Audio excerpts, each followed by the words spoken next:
नमस्कार।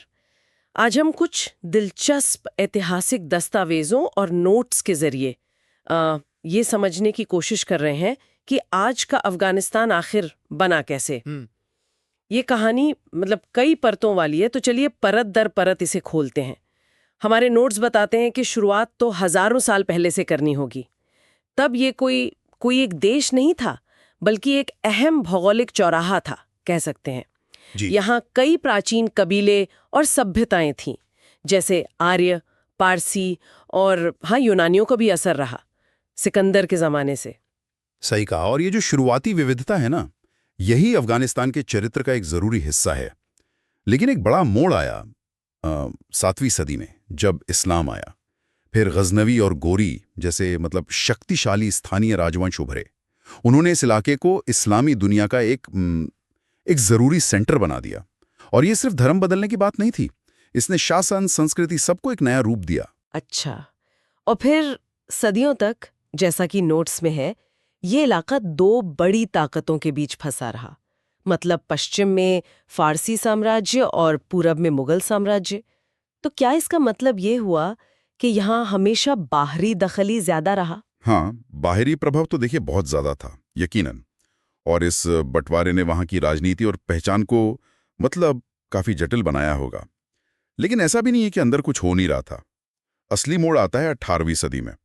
एक पश्तून सरदार थे, अहमद शाह अब्दाली।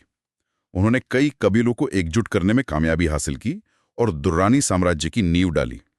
बहुत से इतिहासकार मानते हैं कि आधुनिक अफगानिस्तान की शुरुआत यहीं से होती है, क्योंकि इसने पहली बार कह सकते हैं, एक संगठित अफगान राज्य का ढांचा तैयार किया। तो ये हुई अंदरूनी कोशिश एकजुट होने की।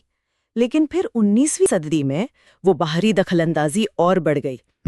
ग्रेट गेम जिसे कहते हैं। मैंने सुना है ये ब्रिटिश और रूसी साम्राज्यों के बीच की लड़ाई थी, मध्य एशिया पर कंट्रोल के लिए। अफगानिस्तान का क्या रोल था इसमें? बिल्कुल। अफगानिस्तान देखिए इन दो बड़े साम्राज्यों के बीच में आ गया, सैंडविच हो गया एक तरह से। दोनों को डर था कि दूसरा इस पर कब्जा कर लेगा। तो नतीजा ये हुआ कि अफगानिस्तान एक बफर स्टेट बन गया, दो ताकतों के बीच का एक न्यूट्रल जोन।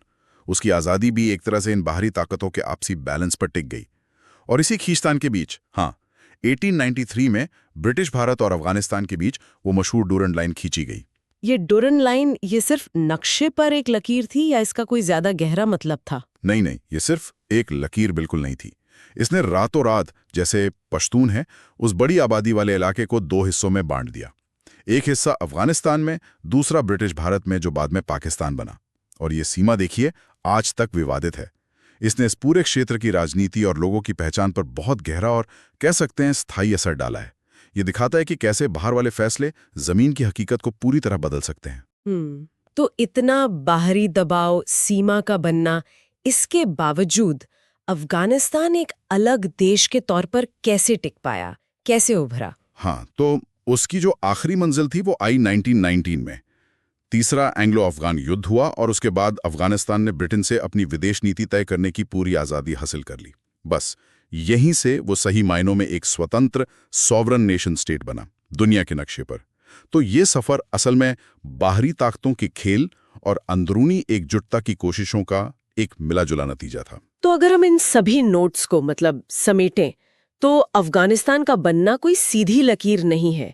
इसमें प्राचीन जड़ें हैं, इस्लाम का गहरा असर है, बड़े साम्राज्यों की खींचतान है, कबीलों को जोड़ने की मुश्किल कोशिशें हैं और आखिर में स्वतंत्रता संग्राम भी है। हाँ, बिल्कुल।